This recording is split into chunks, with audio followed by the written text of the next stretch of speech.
What was the key to success shooting slow? Take your time, pull the trigger. Yeah.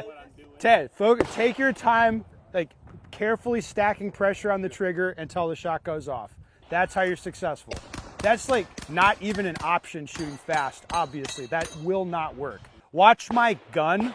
That's the important thing. Watch the gun. Don't worry about the target, because I want to explain a couple things.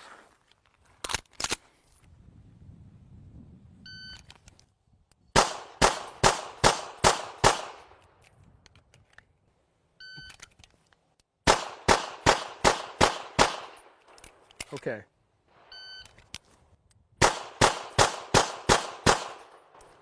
Okay. So there we are. So this is the exercise that you're going to be doing, kind of the way that we're going to be doing it. At the tone, you're going to draw in 6 rounds. Okay? As far as how fast you draw, how fast that goes, I don't care. And you shouldn't care either. It's like, I want you to get to a grip that you're happy with. That's what I want. I don't care if it's fast. Like, the idea here is that you're going to kind of learn what your grip should be. It's not that you don't have to get to it fast right now. Everybody get that? As far as, there's a couple things that are strange. The target here is, I'm not looking at this like a USPSA target. I'm looking at a spot in the center, and I'm trying to lay every shot onto that spot. I'm not worried about like A's and C's or anything. I'm gonna be shooting at a spot the size of like a quarter. Does that make sense to everybody else? Okay, and then the other thing is the pace of the shooting. It's like, if you were watching my gun came back down and the next shot went off, right? That's the pace that you must shoot that fast. It's like you're gonna draw the gun, get the grip you're happy with, aim it where it's supposed to be aimed, and then as soon as that gun's returning back for you, it's like boom, boom, boom, boom. You must shoot that fast. You must. Like, that's the requirement. And the reason that's important is because that's going to be kind of simulating what's going on when you're shooting on a stage. So if you think about it, you're looking at a spot that you want to hit, the gun comes over to that spot, and then it's like you're going to react to what you see. You're like, I'm in a hurry, I'm under pressure, and I want to shoot. As soon as that gun gets there, boom, you shoot. It comes back down at a recoil, boom, you shoot. Reacting visually to what you see. Exactly at that pace. So that means you're not allowed to like slowly press the trigger. No. It has to be like practical pace. Does that make sense to everyone? It's for that reason. Okay, and then the type of shots that we're simulating here, I would call this reactive shooting. So we're gonna react to every sight picture, meaning every shot we're gonna see the sight and confirm that it's gonna go pretty much where it's aimed. So this isn't like rapid fire where you're just shooting a blur of the sight or anything like that. It's like every shot is aimed. This is appropriate for like mini poppers or full-size poppers, distant targets with no shoots on them, where you want to shoot carefully and make sure that everything's going where it's meant to go. Does that make sense to everyone? Okay, so the problem that most people are going to have is going to be hitting left and low, something like that. Shots going over here. We're going to start up at close range like we're doing here, so you'll see stuff as it's happening. At this range, if I saw a bullet hole appear over here, what would I think about that? It's like 2 inches away to the left. Would that be okay? Right. Okay, so up at close range, I'll see that, and it'll mean like, yes, I'm pushing the gun over there with my firing hand. What I recommend you do during this drill is draw the gun, get the grip you're happy with, and then shift your brain onto your hand. When I'm shooting this, my brain's right here. I'm just trying to hold my hand still as I work the trigger. I try to ignore the recoil, and I let the visual piece of it kind of just fade to the background. I'm just looking at a spot, and the sight's coming back, and I just let that be on autopilot, and my brain's right here on my hand. Does that make sense to everyone? So if you're seeing stuff appear over here, it's something you're doing in your hand. Something. Maybe you're flexing your fingers, flexing your hand when you pull the trigger. Something is moving. You might just flex your whole hand like this. But if you're paying attention, you can feel it as it's happening. And that's what I want. I want you to feel that happen. We're on the same page so far? Okay. You might get high hits as well, especially as we start to back up. What might be the cause of that? Timing. What does that mean? Right, so you might shoot without the visual confirmation. you might be staring at your front sight or your dot, which will cause hits to climb up. Okay? The way that works is if I'm looking at this point in front of me, boom, it goes up in recoil, comes back down, and the target's in the background. So that the shot will go up, the gun comes back down, it'll come back down, and I'll see the sight against the brown background. And I'll look at that and be like, yeah, I guess we're good. Boom, and pull the trigger again.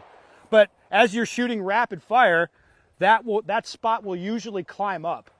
The way that you stop that happening is by looking right where you want the gun to come back to, and the gun will steer down to that spot.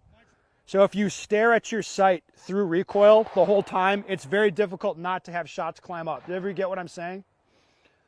Okay, so that's one piece of it. The other thing, it might be insufficient support hand grip. So remember, if your gun's not behaving properly, typically the way to fix that is, clamp down with the support hand so the gun will behave nicely. Okay? Does everybody get that? There's one other thing I'll show you. This is like a conceptual thing. So about how you're going to control the recoil. So let's just say I hold the gun properly and I fire one shot.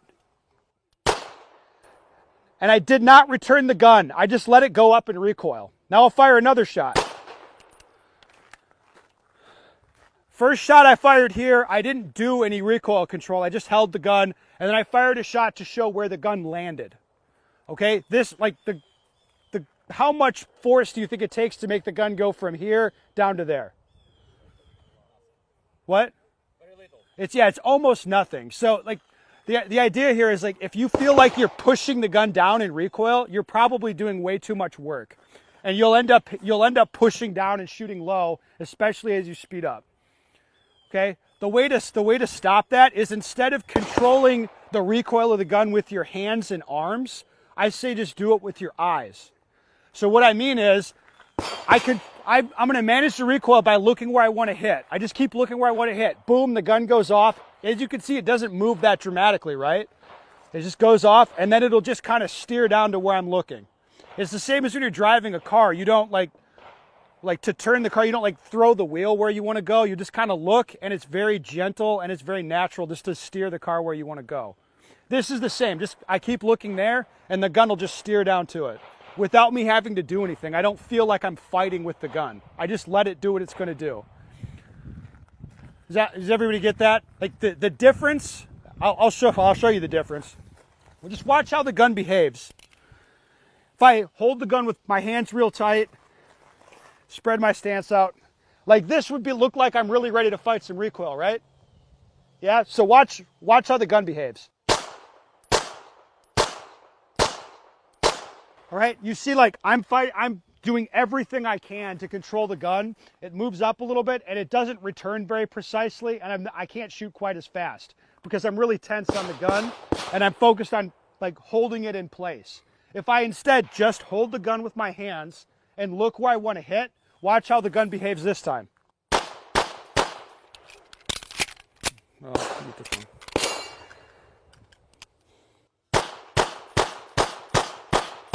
All right, what are you seeing differently there? Yeah, the gun goes up a little bit in recoil, but it keeps returning very consistently to the same spot, and I don't feel like I'm working that hard. It just does what it's going to do, and I just keep looking where I want it to return to, and it'll keep coming back. Does that make sense? So instead of like trying to stop recoil from happening, I'll just stay loose and let it happen. And then we start shooting multiple targets, it really pays off because your upper body will be loose. You don't have to work that hard. You can really quickly transition around and smack a lot of targets. That's the reason for that. Does everybody get that? Okay, so once again, your target is a spot the size of a quarter. Like, look at that spot. Draw the gun, get a grip you're happy with, bring the sights up, and like engage that spot at the pace your sights tell you. Like, the idea here is that you're gonna make mistakes, and you should see it, feel it, and try to understand it as it's happening. It's not like, if you shoot bad shots, it's not like, oh, you're a dummy. It's like, the idea here is we're gonna create the circumstances for that to happen and then try to work through it. Okay? I don't care how fast you draw, get a grip you're happy with, look where you want to hit, and just pay attention to how your hands feel, and you're going to learn a lot doing this. Practical shooting training, it's got drills, live fire drills, some guidance for dry fire, some dry fire drills, lots of different places you can start. It works for people of all different levels. If you want to train seriously with a handgun, especially for competition, this is the one to get.